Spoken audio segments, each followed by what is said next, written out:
Hey. Okay, sorry. Pardon my voice. I'm getting over COVID, but I needed to make a video about this because I need to know if I'm wrong in this situation. I really don't think I am, and that this is just a stupid, stubborn argument for no reason. So it all started with this tweet right here. So this was obviously a joke tweet by I'm Only Here for Pikmin, which was making fun of a different tweet here about how Nintendo is so fundamentally opposed to having any kind of connecting stories between anything. So weird, even games that are direct sequels will rarely, if ever, acknowledge the previous story, which is just untrue, and they only show 2 examples. So I'm Only Here for Pikmin made fun of this, saying, funny how Pikmin has been one of the only Nintendo franchises that actually have a consistent story throughout the games. It's definitely better that way. It's a shame that there's never been a 4th entry in the series though, making fun of the fact that Pikmin 4 is pretty bad by Pikmin standards. And this guy says a genuinely absurd statement. Naturally, the first franchise I'll jump to is Metroid. It doesn't really matter. And then our buddy old pal OJ over here, Player Essence, says, yeah, the source thread shows a lot of people don't know Nintendo's other franchises. And I think, okay, and then this guy right here says, responding to him, I find it funny how Xenoblade 2 came out and people were saying it didn't matter what order you played because it was like Final Fantasy. And here I come saying it still kind of doesn't matter what order you play them in as long as Future Redeemed is played absolutely last. And I mean, it's basically true. Xenoblade 1, 2, and 3 all pretty much have standalone stories. They are connected, but not directly. At least not on the surface, and not really until like the end of the games anyway. So he says, yes it does, Xenoblade 2 is more impactful if you play Xenoblade 1 first. That is true. Xenoblade 3 has characters and applied stories you wouldn't know if you didn't play Xenoblade 1 and 2 first. That is true. I disagree heavily with your statement.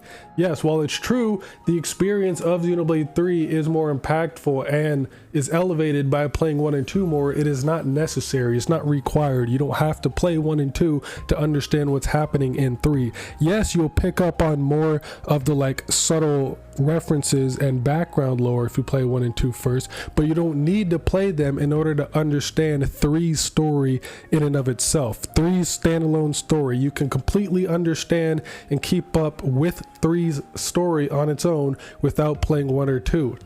I said only that one scene in Xenoblade 2 is more impactful if you play 1 first, and that's the today we use our power to fell a god and seize our destiny. Said you'd understand references and deeper lore if played 1 and 2 before, but you don't need to have played them to understand Xenoblade 3's overall story, which I still stand by.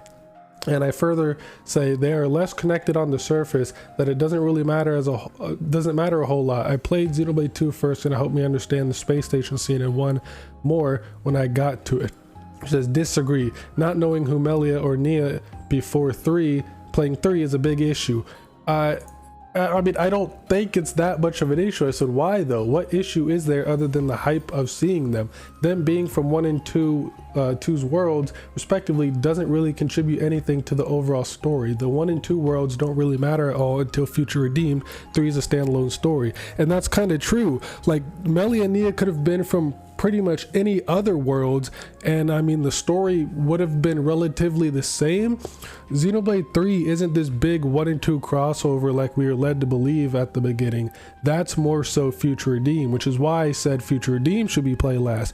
But 3 in and of itself, it doesn't really matter. Knowing who Melia and Nia are doesn't really impact the main story all that much. All it really does is you have a deeper emotional connection with the story because you already know these characters. Not knowing who they are doesn't really like fundamentally change your understanding of the story. It's not that important. And I said, so it's highly recommended to play 1 and 2 first, though it's not required or necessary. And he just says disagree. Like, I mean, I guess it's not required, it's not necessary. I literally agreed with him here. Say it's highly recommended to play 1 and 2 first, since it would be you'd understand a lot more, but it's not really necessary. You don't have to in order to understand 3's story by itself.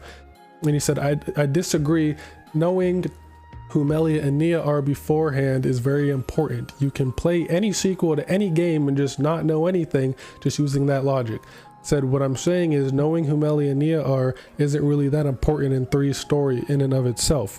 Like isolated 3's story, knowing who Melia and Nia aren't really that important. Like you find out that they're from the Xenoblade 1 and 2 worlds within Xenoblade 3 itself. So knowing who they are beforehand, I mean, doesn't really matter that much. Sure, it will add some immersion and background lore, but knowing them isn't really necessary to understand 3's story at all. If anything, it's just for a more emotional experience, and that's where it is as of now.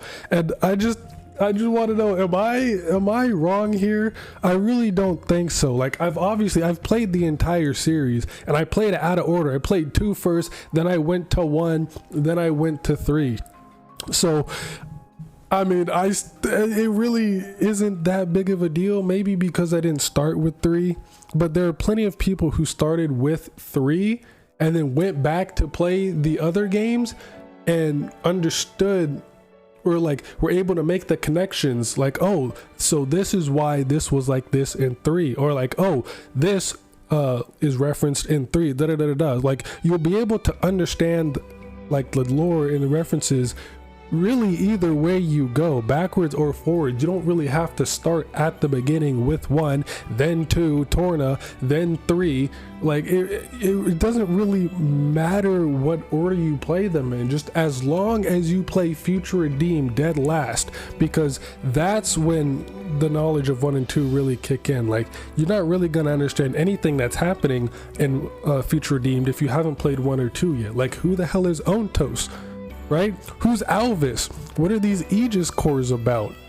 All right, what's all this about? Who's Rex? Who's Shulk? Who are these guys? Like everything in what was it, Future Redeemed, you kind of need to play 1 and 2 to understand and keep up with what's going on. But base game 3, it really doesn't matter that much. You can play in really whatever order you want. The games are like 90% their own standalone story. Just 10% they connect if you look deeper. But other than that, they can be played on their own, and they don't need the others in order to understand. Yes, playing the previous games will help you like realize a lot more and help you better understand what's happening, but they aren't necessary to understand the story itself, like its own isolated story of Xenoblade 3. It's not mandatory. All right, it's not something like, I guess, Xenosaga, where you kind of have to play 1 and 2 to understand anything that's happening in 3. You have to play 1 to understand anything that's happening in 2, because 2 takes place directly after 1. Like the closing cutscene of 1 is the opening cutscene of 2. So for Xenosaga, yes, you absolutely should play 1 and 2 before 3. You have to play that in order, since it's one big continuous story. For Xenoblade, each of the games are their own standalone story somewhat. So you don't really have to play it in order if you really don't want to. It's not going to like worsen the experience if you don't play them in order. It'll just be easier to understand like the smaller between the line stuff if you play in order, but it's really not gonna hinder your experience of the story as a whole if you don't play the previous games first. But I don't know, please let me know what y'all think, because I really don't think I'm wrong here, and I think this is just stupid. Like it really doesn't matter if you play the previous games first. But I don't know, let me know what you think. That's about it. See you next mission. Play some goddamn Xenoblade.